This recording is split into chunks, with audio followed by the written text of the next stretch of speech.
Kwa baada ya tamko letu kurudishwa, kamati ya utendaji wametoa tamko lao ambalo kwa jinsi walivyoliangalia sakata lenyewe wakaona kwamba hakuna sababu ya kukata rufaa kwenye mamlaka za nchi, lakini pia wakaenda mbali kwamba msimamo unabaki ule ule kwamba hatuchezi mechi ya namba 184 kwetu tunadhani ilishapita.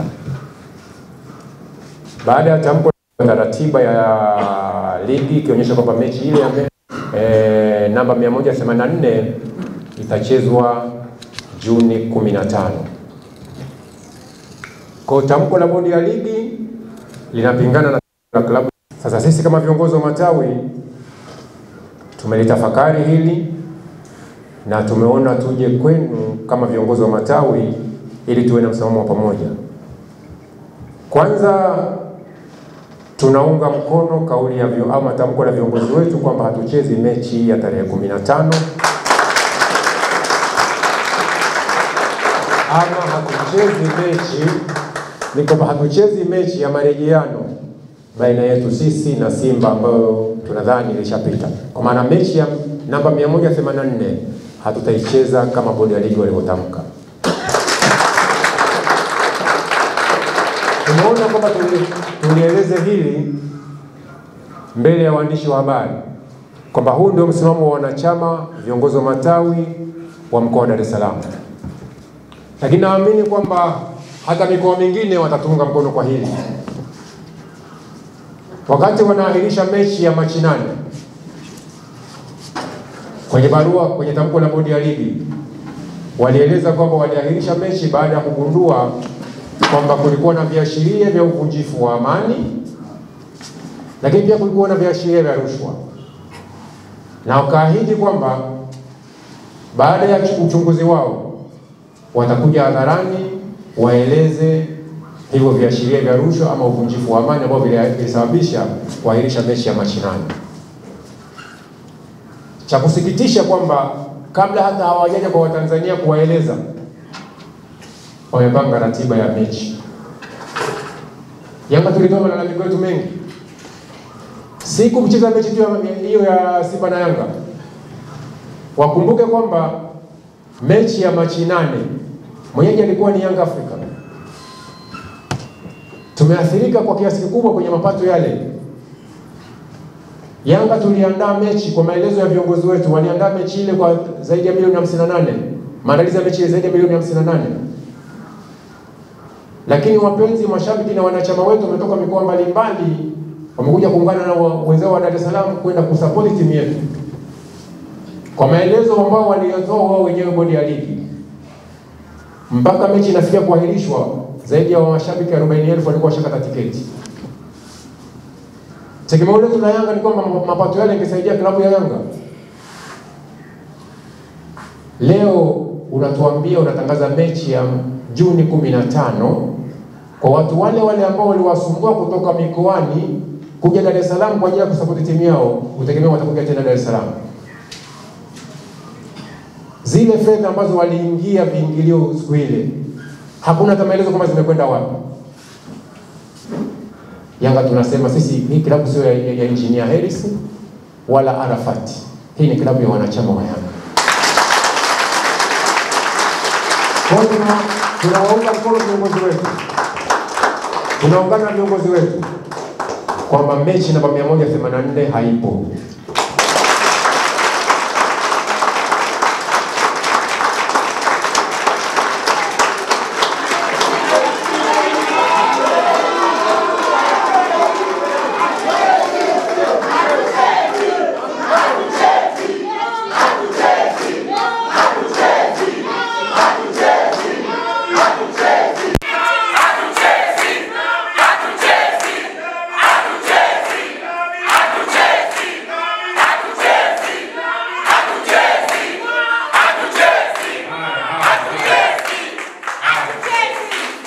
Mechi namba 184 tunasema haipo kwa sababu hatujapata maelezo. Kwanza hatujapata maelezo yoyote kwamba kanuni gani ilitumika kuahirisha mechi ile.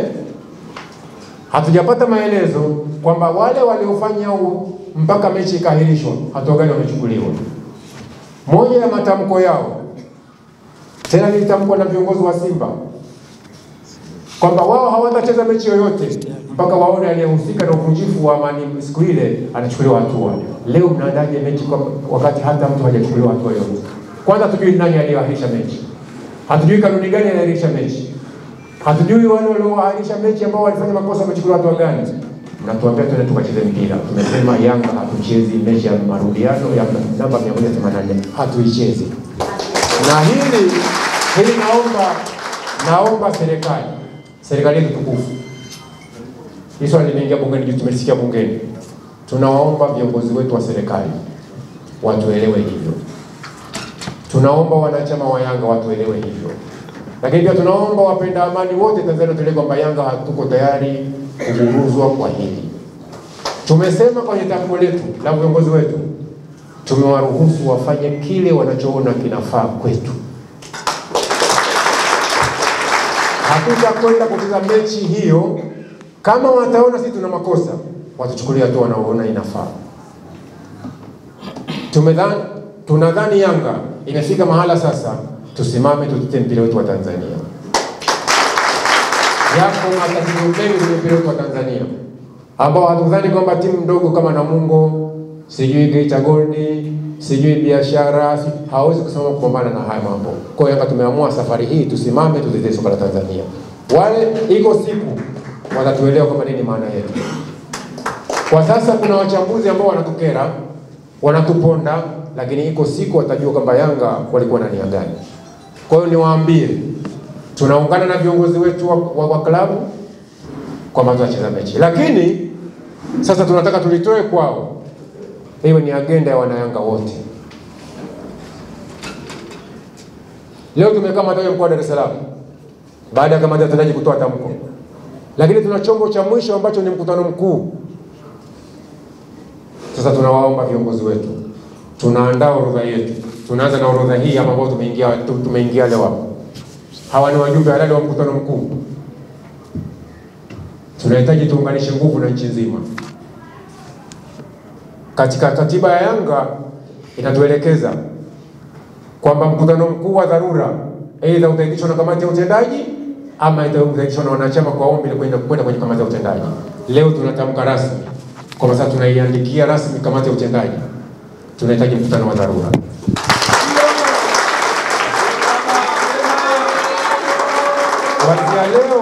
Kuanzia leo mpaka tarehe 15 Juni ni siku ambazo zinatosha kabisa kuwa na mkutano wa dharura kikatiba. Katiba inaeleza kwamba ili mkutano wa dharura upatikane lazima utangazwe kwa siku zisizopungua 15. Kwa leo tarehe 10 tunatenga siku 5 za maandalizi. Tutawapelekea kamati ya utendaji barua kupitia kwa mtendaji mkuu wa klabu ambayo ina orodha ya wanachama wa Yanga ambao wako hai, ambao ni wajumbe wa mkutano mkuu, ili tupate mkutano wa dharura. Tulitoa hili kwao liwe ni agenda ya mkutano mkuu wa dharura wa Yanga. Na kwenye katiba yetu imetuelekeza mkutano mkuu wa dharura utakuwa na mamlaka sawa na mkutano mkuu wa klabu. Kwa tutakachokiamua pale ni maamuzi halali ya wanachama wa Yanga kupitia mkutano mkuu. Kwa ni watoe wasiwasi. Tumedhamiria kwamba kwa hili haturudi nyuma. Na tunaomba viongozi wetu kama walivyotoa maelekezo matamko lao wasije wakatokea tena kurudi nyuma. Hatuchezi mechi na hatutacheza mechi. Niwaombe wanayanga. Tuna mechi 3 za kumalizia ligi. Tuna mechi moja ya CRDB na tukipita tutakuwa na mechi nyingine ya finali. Kwa maana tuweke kwamba tuna mechi 5 kumaliza msimu. Tuendeni tukasupport timu yetu kesho kutwa Jumanne pale KMC. Tuendeni kwa nguvu tukasupport vijana wetu. Lakini tukitoka hapo tuendeni Tanga tarehe 18. Tuendeni Tanga tukasupport timu yetu. Tukipita hapo tuendeni Mbeya kwa ratiba yao walivyoipanga. Tutakwenda Mbeya sababu kumalizia hapa na Dodoma jiji. Wale ambao vikundi vya usafiri vyote kuanzia kesho kutwa KMC magari yenu yote wekeni mabango hatuchezi.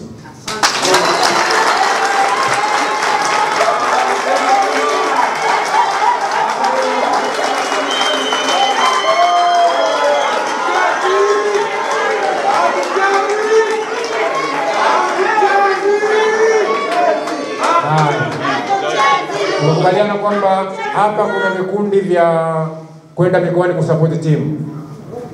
Grupu admin, ulipo tupo, first class, Yanga Fahari yetu. Tunahitaji magari yote hatuchezi. Mwisho nimkaribishe mwenyekiti wa baraza la wazee naye aweze kuongea machache ili turudi kwenu na ninyi mtoe maneno yenu mawili matatu tumalize kikao chetu na waandishi wa habari. Karibu. Yanga wewe. Yanga wewe. Ndugu viongozi wa matawi, waandishi wa habari. Waandishi wa habari ni kioo cha jamii katika kuendeleza michezo katika nchi hii. Pasipo nyinyi waliokuwa mbali taarifa hizi ziwafikie. Ni mategemeo yetu kwamba wale waliokuwa mbali zitawafikia. Mratibu ametiririka vipande vingi, yani leo kanifilisi. Lakini mimi nitakuwa na machache kidogo kuongezea alichosema mratibu. Kwanza ni watoe wasiwasi viongozi wa matawi kwamba TFF ni taasisi iliyosajiliwa kama klabu ya Yanga. Na wote tumesajiliwa kwenye nyumba moja chini ya sheria ya Baraza la Michezo ya 1967. Na ndio maana kuna msajili wa vilabu na taasisi mbalimbali. Lakini lingine, walioko wengi waliwasikia wabunge au kuchambua vya kutosha. Lakini sio kama pale waziri yeye alikuwa hana neno la kusema. Nadhani aliongea kiutu uzima. Akasema hivi, mambo ya jandoni huwezi kuyatoa hadharani. Ina maana kuna mambo aliyaona, aliyobaini kwa sababu waziri yule ni mwanasheria. Lakini bado ana chombo chake kingine ni cha baraza lilopewa jukumu la kuchakata vitu mbalimbali. Tuungane na viongozi wetu na kwamba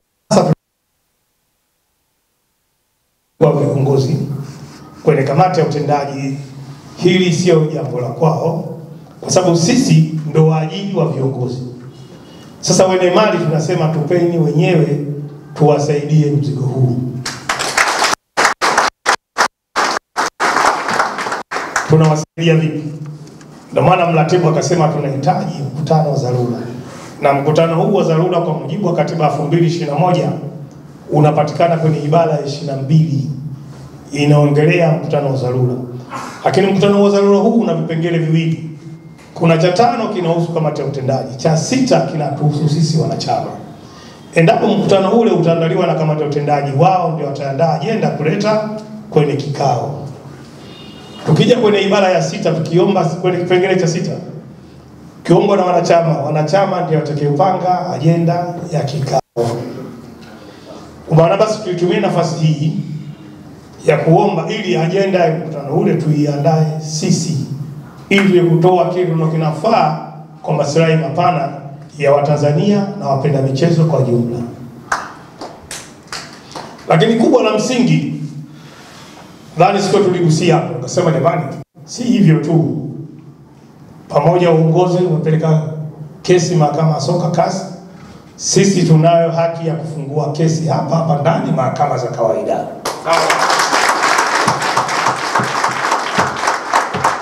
Ieleweke, FIFA kama FIFA wanasimamia sheria 17, si masuala ya kiutawala. Kwenye utawala kuna vitu vingi. Sheria 17 zinahusu kwenye pichi. Endapo mchezaji kama mchezaji alafu vibaya mwenzie kafa, kadi nyekundu kwa hukumu yake. Kama wanavyoona mchezo wa ngumi, vibali vinatoka wizara ya mambo ya ndani. Ina maana wale washakubaliana, endapo hata kama atakufa kayataka mwenyewe. Na ndio maana hapa alikufa bondia wetu mmoja aitwa Anthony Ndaki. alipigwa na Mzambia anaitwa Charles Libondo, kukawa hakuna kesi.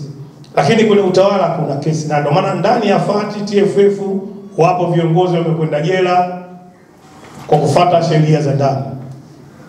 Nadhani sina haja ya kuwarudia, wengi mnawajua, na wengine viongozi wa vilabu walikwenda jela kwa sheria za ndani. Hii inatupa fursa kufungua kesi na tutapata haki yetu ya msingi. Lakini baada ya kikao hiki au tunategemea mkutano utakuja, wapo wanaweza kusubiri na wapo wanaweza kusema jambo hili kwani tusubiri. Nayo haki ya kufungua kesi mahakamani ya madai. Lakini nafikiri mwisho, rungu la mwisho, lazima twende mahakamani tukasimamishe. Hakuna kutangaza bingwa mpaka uchunguzi uliosema bodi ya ligi utolewe hadharani kama mbelewe.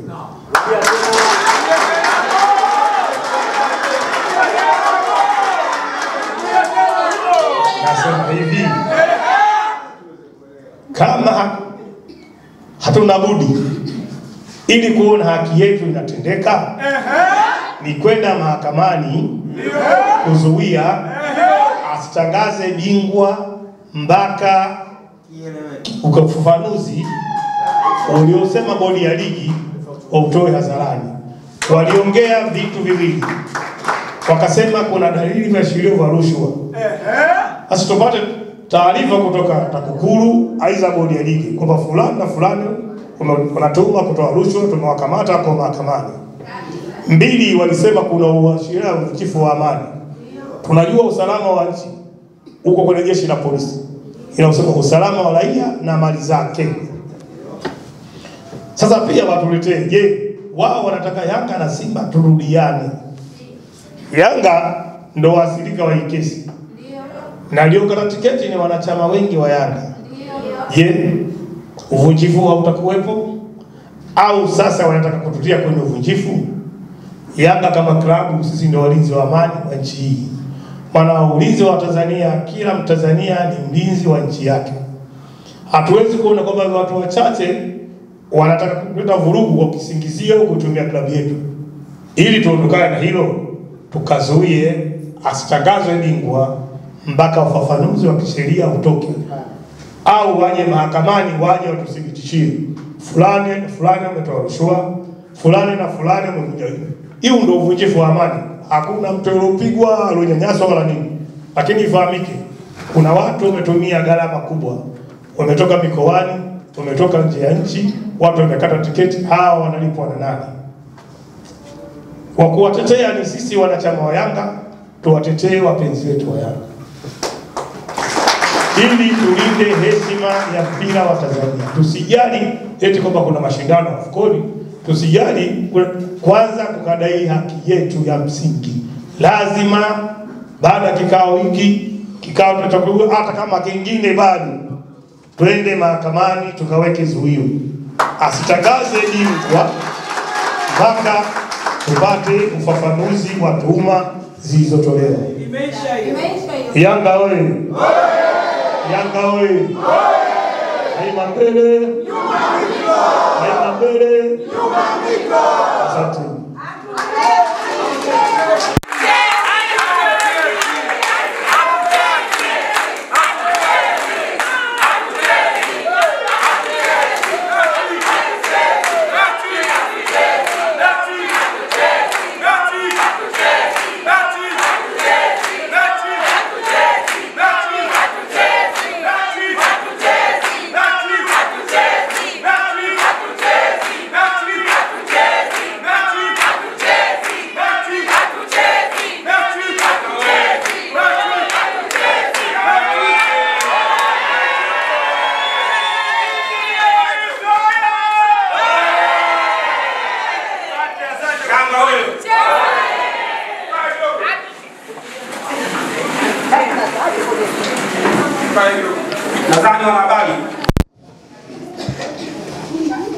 Mmekuja hapa kwa maana ya kupata taarifa sahihi kutoka kwa viongozi wa matawi ambao tumekutana leo hii kwa ajili ya kuazimia, kama alivyotangulia kuzungumza mratibu wa mkoa wa Dar es Salaam pamoja na mwenyekiti wa baraza la wazee wa Yanga Tanzania. Kikubwa ni kwamba sisi kama viongozi wa matawi tulichoazimia na tulichokubaliana, tuna uhitaji mkutano wa dharura. Mkutano wa dharura kama ilivyoelekeza katiba yetu kwenye ibara ya 22 kipengele cha 6, ambacho sisi ndio wahusika wakuu kwa maana ya wanachama, ndicho kitakachotupelekea kwenda kupata mustakabali wa hatima ya dabi ya Dar es Salaam.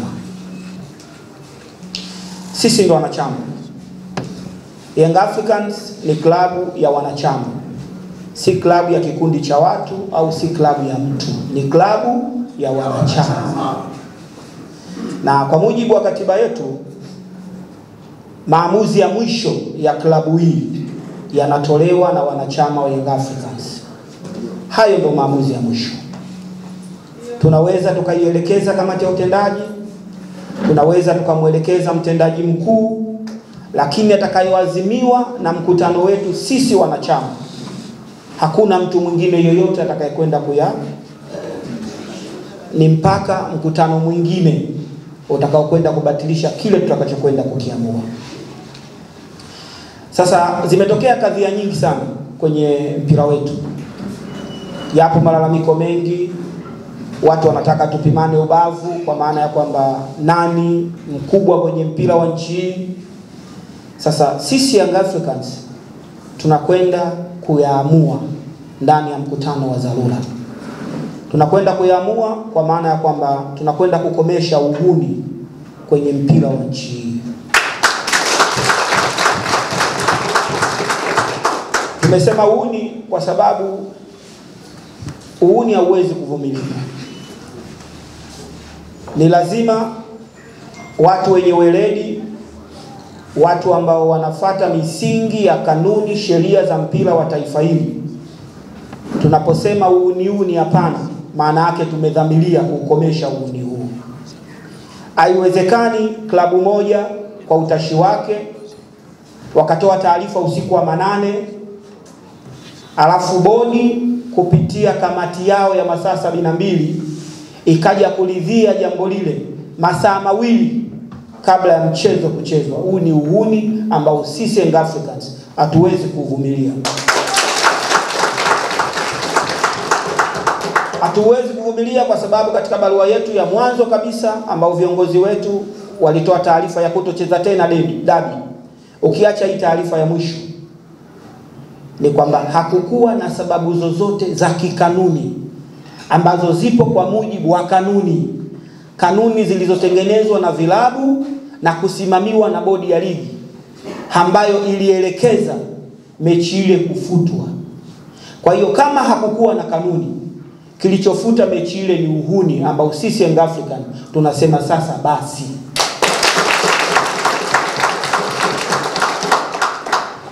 Tumerejea, yametoka matamko mengi, watu wengi wamesisitiza kutaka kujuzwa ni kanuni ipi iliyopelekea mechi ile kufutwa. Lakini kumekuwa na kigugumizi, kumekuwa na ngonjera nyingi, kumekuwa na mikwala mingi, kumekuwa na matamko mengi ya kibabe ambayo mwisho wa siku yote haya tunasema sisi ni uhuni kwenye mpira wetu. Sasa sisi mkutano mkuu wa dharura wa wanachama Young African tunakwenda kukomesha uhuni huu ambao mamlaka ya juu kabisa ya mpira wa nchi itakwenda kujua kwamba Young Africans wamesimamia misingi ya kanuni na sheria za mpira kama zinavyotaka. Sasa tunaposema kwamba tarehe 15 hatuchezi, tunamaanisha maana yetu ni kutaka kutokomeza uhuni kwenye mpira huu. Sasa upande wa pili ambao ndo wanufaika wa uhuni huu ambao tunaukataa, wanaimba, tunasikia ngonjera zao, tunasikia mapambio yao kwamba tunawakimbia. Cha kwanza kabisa tunawatakia kila laheri, tukutane fainali ya CRDB ili tuwaonyeshe kwamba sisi ni wakubwa kwenye mpira wa nchi. Na tunawaambia, najua wanajipanga, najua wanasaidiwa kwenye mipango yao. Tumeona mechi nyingi sana wakisaidiwa. Tunawaambia hao wanaowabeba wawasaidie kwa kiwango ambacho wao wanaamini ni cha juu mno, lakini wakifika fainali ya CRDB tutawaonyesha kwamba sisi ndio wakubwa wa mpira kwenye taifa. Tunayazungumza haya kwa sababu klabu yetu Young Africans tulichagua viongozi sahihi, viongozi vijana. Mwenyezi Mungu ametujalia tumepata wadhamini, sponsors ambao wanaakisi ukubwa na uweledi wa viongozi wetu, wamewekeza kwenye timu. Leo hii kila kukicha watatafuta mchezaji huyu, watatafuta mchezaji huyu ili tu walinganishe na wale wachezaji bora ambao sisi tumewakusanya kwenye klabu yetu. Kwa hiyo sisi mtaji wetu kinachotufanya tutambe, kinachotufanya kwamba sisi tuwe mabingwa wa nchi kwa muda mwingi ni kwa sababu uongozi wetu umewekeza kwenye timu, si ndivyo? Leo hii nchi ina Pacome mmoja tu, haiwezi kuwa na Pacome wawili. Nchi ina mwamba wa Lusaka mmoja tu ambaye yuko Young Africans, si ndivyo? Nchi ina Maxi Zengeli mmoja tu, hawawezi kuwa wawili, ndivyo? Nchi ina daktari wa mpira mmoja tu. Nchi ina screen protector mmoja tu. Mwisho wa siku hawa ninaowataja tumeona kuna baadhi ya mechi tumewakosa, lakini mwisho wa siku Young Africans imekwenda kukusanya pointi 3 na mpira mkubwa ambao kila Mtanzania leo hii anatamani kila weekend Young Africans icheze. Kwa hiyo hizi ngonjera, haya mapambio ambayo wao wanajinasibu, sisi tumewafunga wao mara nyingi kuliko klabu nyingine yoyote kwenye taifa hili. Sisi ndo mabingwa wa taifa hili mara nyingi kuliko klabu nyingine yoyote. Hatujawahi kuwa na uoga wa kucheza na huyo anayejitamba siku yoyote, mwaka wowote. Hatujawahi kuwa na uoga huo, tukiwa na hali nzuri ya kifedha, tukiwa na hali mbaya ya kifedha. Sisi sote ni mashuhuda. Naamini saa hizi wanatamba kwa sababu walishiriki kwenye ule uhuni ambao leo hii wanaimba mchana lakini usiku usingizi hawapati.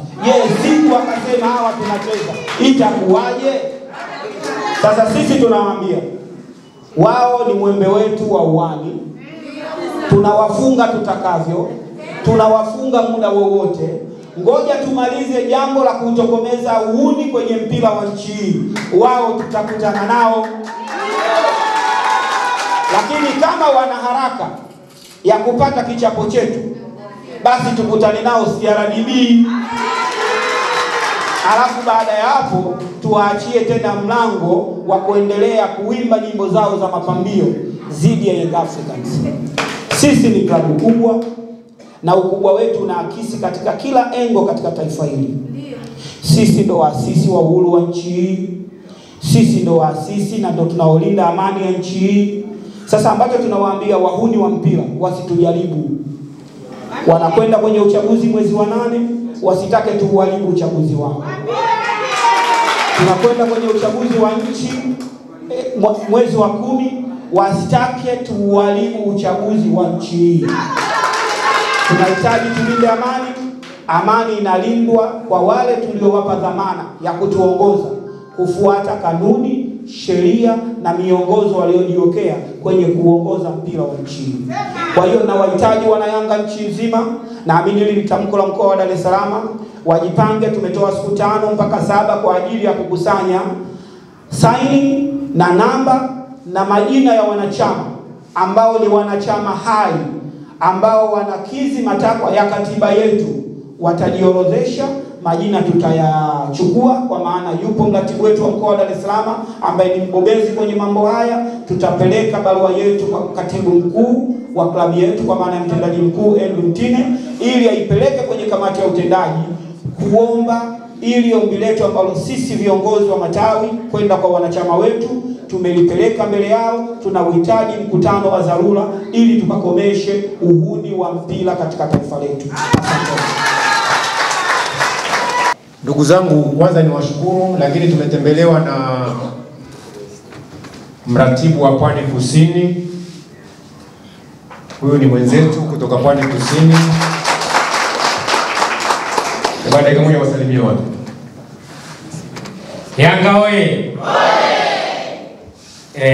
Kwa majina naitwa Omar Juma Mnyakaya, ni mratibu wa kanda ya Pwani Kusini. Kwanza awali ya yote tumshukuru Mwenyezi Mungu kwa kuweza kuhudhuria sehemu hii ya leo kwa ajili ya Yanga yetu. Kwa kuwa nimepewa kusalimia tu, na mimi niseme katika ule uratibu wa wanachama, basi na sisi kule pia Pwani Kusini tutaandikisha wale ambao tutaungana katika kuomba mkutano mkuu wa dharura. Lakini niseme Tanzania nchi yenye amani na iko shwari. Sisi kama Yanga tunapenda hii amani iendelee. Kwa hiyo naamini kwa dhati hiki kinachoendelea katika taifa letu, viongozi wenye haki na mamlaka ya kuilinda na kuisimamia amani hii wanakiona. Niombe na nisisitize, jambo hili si dogo kama linavyoonekana machoni mwa watu. Niombe serikali, ingawa serikali haiingilii mpira, lakini iangalie namna ya kuona namna gani tunaliendea swala hili. Asanteni sana. Nikushukuru mratibu wa Pwani Kusini. Tunaye mwakilishi ambaye ametumwa na mratibu wa Morogoro, ndugu yangu Mhagama. Naomba dakika mbili wasalimie. Yanga wewe. Daima mbele. Nyuma mbiko. Naitwa Edward Mhagama, ni katibu wa tawi la Yanga Morogoro mjini. Alikama sinione nimevaa shati la ubatizo. Mimi nimekuja na kwanza na neno moja tu kwamba hatuchezi. Mechi ya dabi ilishapita, kwa hiyo nimekuja na ujumbe kwamba hatuchezi. Lakini pia nimpongeze mratibu wa Dar es Salaam pamoja na wazee kwa kuitisha kikao hiki cha dharura, lakini pia kwa kauli moja na sisi tunaunga mkono wazo la kuwa na mkutano mkuu wa dharura. Tunahitaji mkutano mkuu wa dharura kwa ajili ya kutoa maamuzi ambayo yataweka heshima ya klabu yetu. Nadhani mpaka hapa tulipofikia, ndugu zangu, mimi naamini viongozi wanafanya kazi kubwa sana. Mpaka wanatoka na maamuzi haya, wamepitia shuruba nyingi sana. Kwa hiyo mpaka tunakaa pale juu kwenye kuongoza ligi, mimi naamini kuna kazi kubwa imefanyika, na sisi mara nyingi tunalalamika kwenye mitandao kwamba tunaonewa, viongozi hawasemi. Sasa huu ndio wakati wa kuonyesha kwamba tuko nao. Baada ya kusema haya, ndugu mratibu, namshukuru sana.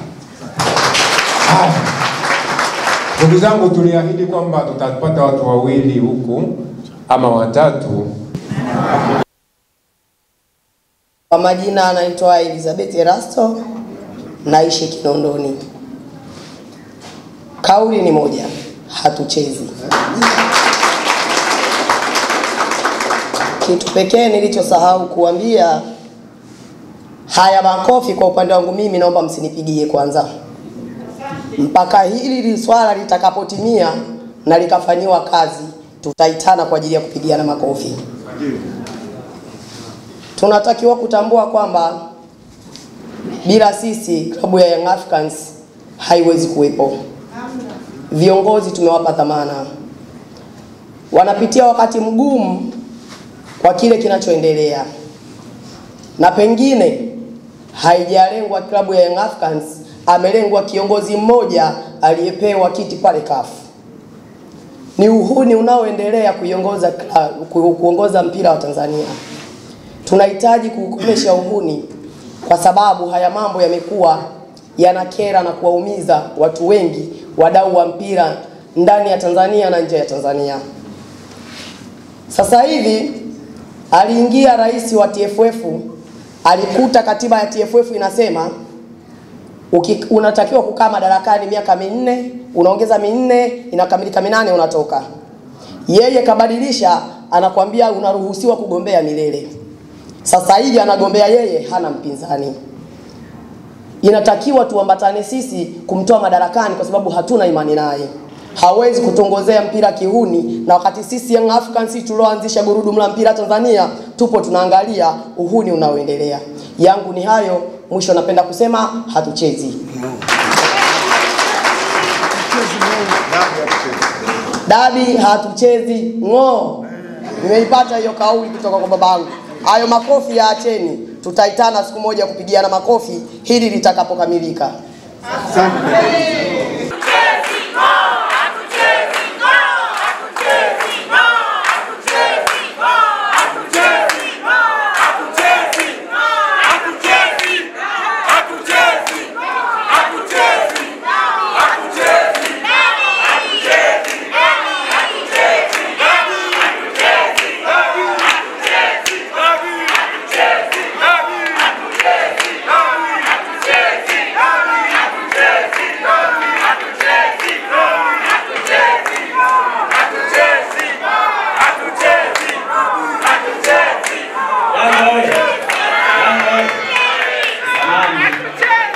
Wale viongozi wanaoratibu safari kuelekea Tanga, na kikao chetu baada ya hapa, kwa naomba mbaki. Hatuchezi. Hatuchezi.